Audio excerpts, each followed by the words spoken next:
This is Math Studies B, Section 7.1, Quadratic Equations. We talked about lots of different types of functions in Chapter 5.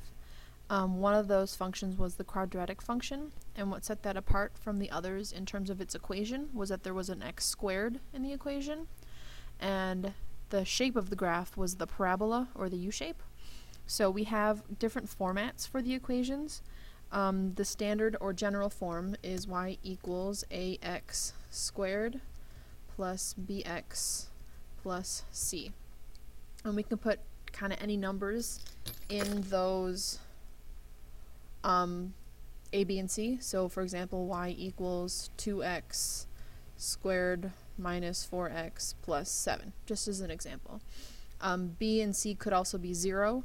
So y equals negative x squared plus 8 if the b term was 0.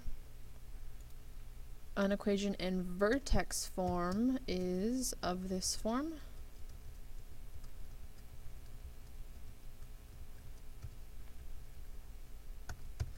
Y equals a times the quantity of x minus h squared plus k. So an example of that, we can stick in numbers for h, k, and a. I don't know. There we go. Why not? Factored form is any exponential equation in this form. That's supposed to be full-sized. So y equals x minus 7, x plus 4. So just different examples of the three different formats.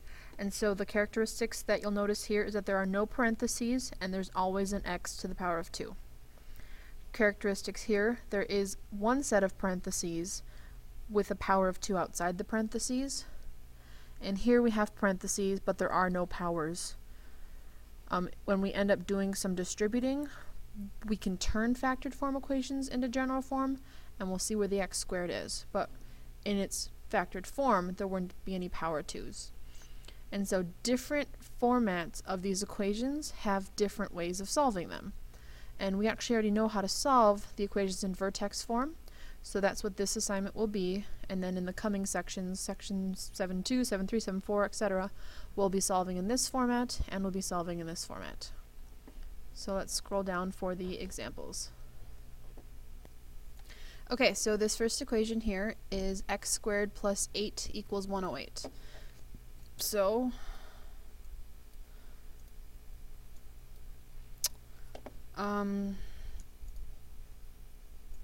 okay.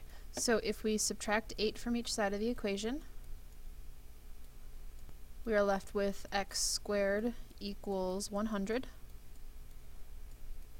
To undo a power of 2, we square root each side of the equation, and the square root and the x squared cancel each other out, just the x is left. The square root of 100 is 10, but it's not 10. It's also negative 10. So on your calculator, when you do a square root, it'll just report the positive value, and it's up to you to recognize that it's both the positive and the negative, because both 10 times 10 is 100, and negative 10 times negative 10 is 100. So for each of these questions, you should have two answers. After your square root step, you'll always have the positive and negative version of your answer.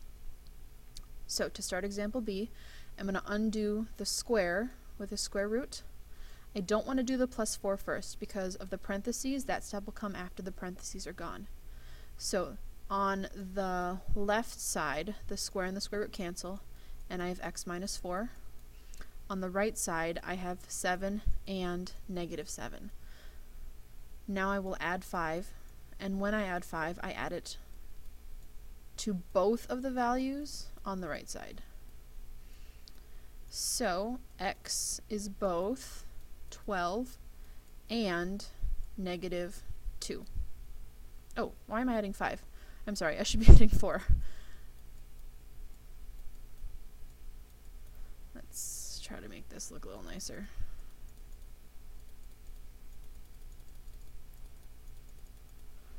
I apologize, add 4, and that is 11 and negative 3. Okay, the last one we're going to have lots of steps. We'll start with adding 12 to each side.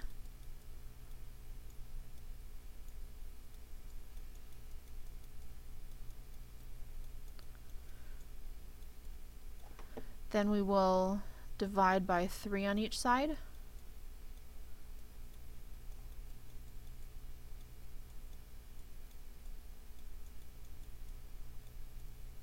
Next we will square root on each side.